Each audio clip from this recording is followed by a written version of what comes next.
Dieu nous parle. Chaque jour, Charles et Carole vous présentent la leçon de l'école du sabbat.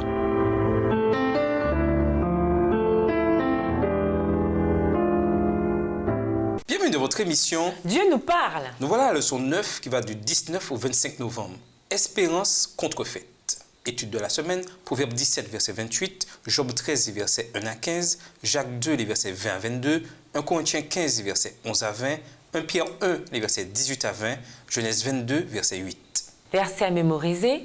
Et cela même sera mon salut, car nul hypocrite n'accède en sa présence. Job 13, le verset 16 dans la version Tob. L'homme est le seul animal, a écrit l'essayiste William Hazlitt, qui rit et qui pleure, car il est le seul animal qui est frappé par la différence entre ce que sont les choses et ce qu'elles devraient être. Les choses ne sont en effet pas du tout ce qu'elles devraient être. Mais pour un chrétien qui vit avec la promesse du retour du Christ, il y a de l'espoir, un grand espoir. Les choses vont changer.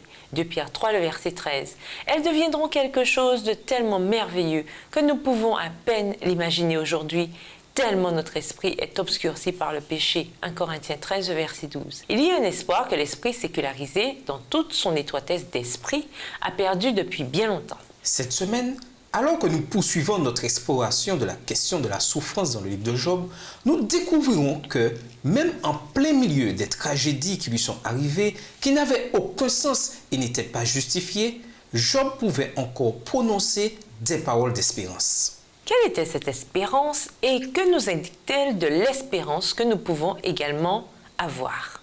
Et nous vous laissons à cette question de réflexion. Même au sein des ténèbres et de la souffrance qui enveloppe le monde, il existe encore des rayons d'espérance. Au revoir. Et à demain si Dieu veut. Dieu nous parle. Chaque jour, Charles et Carole vous présentent la leçon de l'école du sabbat.